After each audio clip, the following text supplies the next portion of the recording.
6 জানুয়ারি উত্তরপ্রদেশে প্রকাশ হবে খসড়া ভোটার তালিকা। উত্তরপ্রদেশে এসআইআর এর চূড়ান্ত তালিকা প্রকাশ হবে 6 মার্চ। 19শে ডিসেম্বর তামিলনাড়ুতে প্রকাশ হয় খসড়া ভোটার তালিকা। তামিলনাড়ুতে তালিকায় বাদ পড়েছে প্রায় 97 লক্ষ ভোটারের নাম। কেরলে খসড়া তালিকা প্রকাশের পর বাদ গিয়েছে প্রায় 24 লক্ষ ভোটারের নাম। মধ্যপ্রদেশ থেকে বাদ গিয়েছে প্রায় 43 লক্ষ ভোটারের নাম। পশ্চিমবঙ্গে 16ই ডিসেম্বর প্রকাশ খসড়া ভোটার তালিকা, বাদ গিয়েছে প্রায় 58 লক্ষ ভোটারের নাম। বিধানসভা ভোটের মুখে নরেন্দ্র মোদীর পর এবার মতুয়াদের আশ্বাস দিলেন অমিত শাহ। মঙ্গলবার কেন্দ্রীয় স্বরাষ্ট্রমন্ত্রী বলেন, মতুয়াদের ভয় পাওয়ার কিছুই নেই। পাল্টা আক্রমণ করতে দেরি করেননি মমতা বন্দ্যোপাধ্যায়। ইতিমধ্যে এসআইআর এর শুনানিতে ডাক পেয়েছেন মতুয়াদের সিংহভাগই। 26শে নির্বাচনে তারা ভোট দিতে পারবেন তো, আশঙ্কায় রয়েছেন মতুয়ারা। मतुआओं को डरने की कोई जरूरत नहीं है। এতদিন কি করছিলেন? দুধ ভাত খাচ্ছিলেন, আর আজ নমশূদ্রদের নাম বাদ, মতুয়াদের নাম বাদ। এসআইআর আবহে রাজ্যে এসে ফের মতুয়াদের আশ্বাস দিলেন অমিত শাহ। 2025-এর শেষ লগ্নে এবং 26-এর বিধানসভা ভোটের আগে মতুয়াদের নিয়ে রাজনীতি এক নতুন মাত্রা পেল মঙ্গলবার। বর্তমানে রাজ্যে এসআইআর এর শুনানির লাইনে দাঁড়াতে হচ্ছে মতুয়াদের একটা বড় অংশকে। কারণ সিএতে আবেদন করলেও তাদের বেশিরভাগই এখনো নাগরিকত্বের শংসাপত্র পাননি। ভোট দিতে পারবো কি না পারবো এটাই আমাদের সন্দেহজনক। সার্টিফিকেটটা পাইলে আমাদের খুব সুবিধা হইতো। আমাদের হিয়ারিংয়ে ডাকছে, আমাদের হিয়ারিংয়ে দেখাতে পারতাম। আবার মতুয়াদের মধ্যে এমন অনেকেই রয়েছেন যারা এখনো সিএতে আবেদনই করেননি। বলছে যে সিএতে অ্যাপ্লাই করে নাগরিকত্ব তারা পাবে, তারা যে পাবে নাগরিকত্বটা, কিন্তু আমরা তো দেখতে পাচ্ছি না যে তারা পেয়েছে। কিন্তু শুনানির ডাক পৌঁছে গেছে সকলের কাছে। এই অবস্থায় 2026-এর বিধানসভা নির্বাচনে ভোট দিতে পারবেন কিনা এ নিয়ে আশঙ্কায় রয়েছেন মতুয়াদের একটা বড় অংশ। এই আবহে গত 20 ডিসেম্বর মতুয়া অধ্যুষিত রানাঘাটের সভায় অডিও বার্তায় নরেন্দ্র মোদীর মুখে হরিচাঁদ ঠাকুর থেকে বড়মার কথা শোনা গেলেও মতুয়াদের প্রশ্নের উত্তর মেলেনি। श्री हरिचांद ठाकुर ने हमें कर्म का मर्म दिखाया, श्री गुरुचांद ठाकुर ने कलम थमाई और बोरोमा ने अपना मातृत्व बरसाया। इन सभी महान संतानों को भी मैं नमन करता हूं।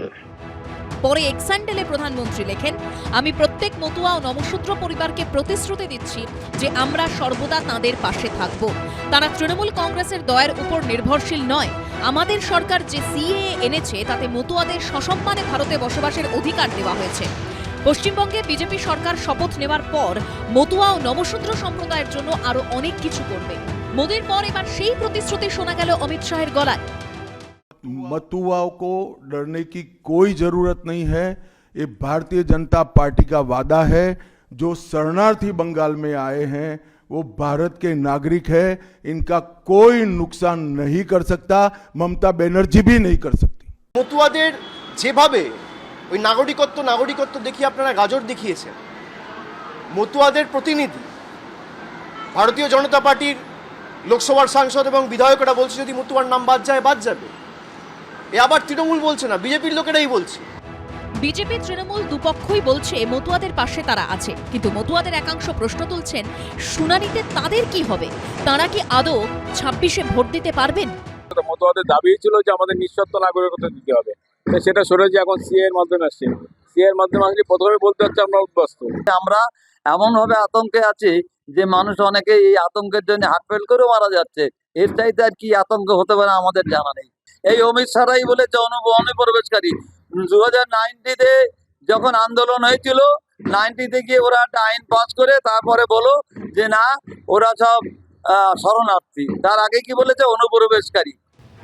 এদিন প্রধানমন্ত্রীর সঙ্গে দেখা করেন অধীর চৌধুরী। পরিযায়ী শ্রমিক থেকে মতুয়া ইস্যুতে প্রধানমন্ত্রীর সঙ্গে কথা বলেন তিনি। যেখানে প্রচুর পরিমাণ মতুয়া আছে, লক্ষ লক্ষ, তাদের এসআইআর এর নাম বা যাতে বাদ না যায় তার জন্য তারা অত্যন্ত চিন্তিত, শঙ্কিত। এটাও দেখবেন আপনারা।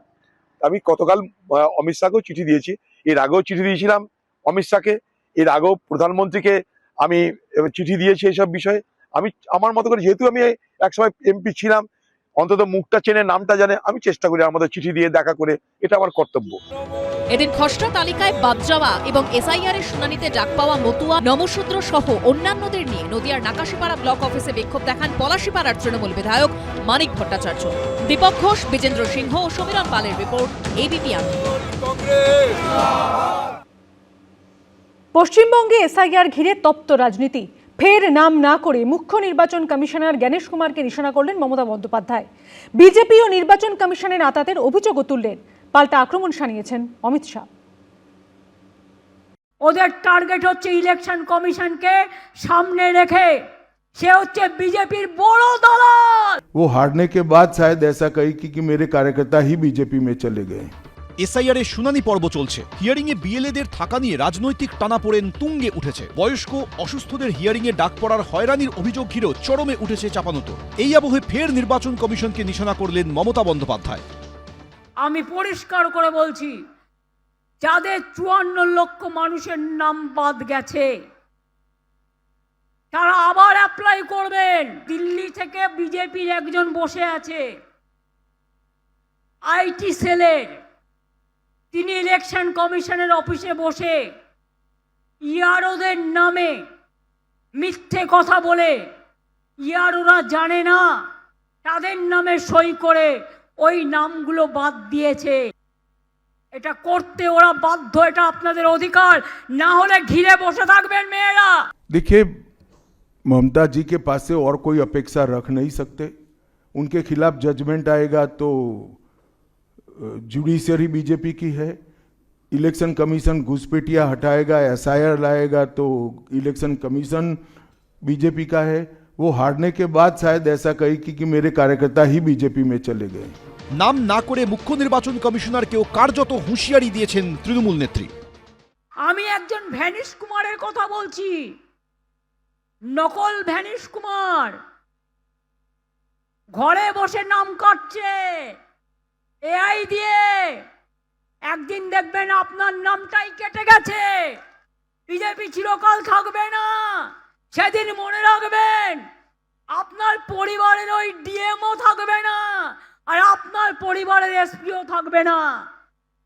নিজের পরিবার গোছানোর জন্য বিজেপির দালালি ভাবছেন, এখন শান্তিতে ঘুরে যাচ্ছেন, তাই এরপর ইলেকশন করতে আসবেন না, বাংলার নাড়ু খাবেন তখন। তিলক মার্গ বলে একটা রাস্তা আছে দিল্লিতে, তার ঠিক বাঁ পাশেই হচ্ছে দেশের সুপ্রিম কোর্ট। অভিষেক মনু সিংভির মতন লোক আছেন, জনগণের টাকায় যিনি তাদেরকে ফিস দেন, তাহলে তাকে নিয়ে একটা মামলা করিয়ে দিন। এত মুখে এত বলার কি আছে, এই হচ্ছে তাই হচ্ছে। আমরা তো চাইছি প্রশাসনিকভাবে মমতা একটা মামলা করুন। এসআইআর আবহে ক্রমেই নির্বাচন কমিশনের সঙ্গে তৃণমূলের সংঘাতের পারদ চড়ছে। আশাবুল হোসেন, সন্দীপ সরকার, দীপক ঘোষ, এবিপি আনন্দ। এবিপি আনন্দ, এগিয়ে থাকে, এগিয়ে রাখে।